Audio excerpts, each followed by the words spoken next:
ഓൻ്റെ കുഞ്ഞെന്ത് രസാണ്, ഓൻ എത്ര പെട്ടെന്നാണ് വളർന്നത്. ഇങ്ങനെയൊക്കെ ഈ വാക്കുകൾ നമ്മൾ അധികവും കേൾക്കാറുണ്ട്.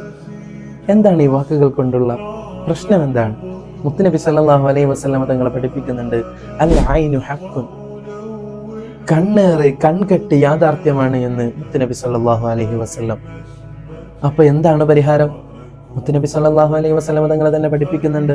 ഹസൻ ഹുസൈൻ റളിയല്ലാഹു അൻഹുമ, ഇവർ രണ്ടുപേരെയും എല്ലാ ദിവസവും മുത്തുനബി സല്ലല്ലാഹു അലൈഹി വസല്ലം തങ്ങൾ ദുആ ചെയ്തു കൊടുക്കാറുണ്ട്. അഊദു ബികലിമാത്തില്ലാഹി താമ്മ മിൻ കുല്ലി ശൈത്താനിൻ ഹാമ്മ വമിൻ കുല്ലി ഐനിൻ ലാമ്മ എന്ന് മുത്തുനബി സല്ലല്ലാഹു അലൈഹി വസല്ലം തങ്ങൾ എല്ലാ ദിവസവും മന്ത്രിക്കാറുണ്ട്. കണ്ണേറിന്റെ ലക്ഷണങ്ങൾ എന്തൊക്കെയാണ്? അപ്രതീക്ഷിതമായ തളർച്ച, രോഗങ്ങൾ, ശരീര ബലക്കുറവ്, പിരിമുറുക്കങ്ങൾ, ചിന്തകൾ, ഇങ്ങനെ ചെറിയ കുട്ടികളാണെങ്കിൽ സ്ഥിരമായ കരച്ചിൽ, ഇതൊക്കെയാണ് കൺകെട്ടിന്റെ ലക്ഷണങ്ങൾ പറയപ്പെടുന്നത്.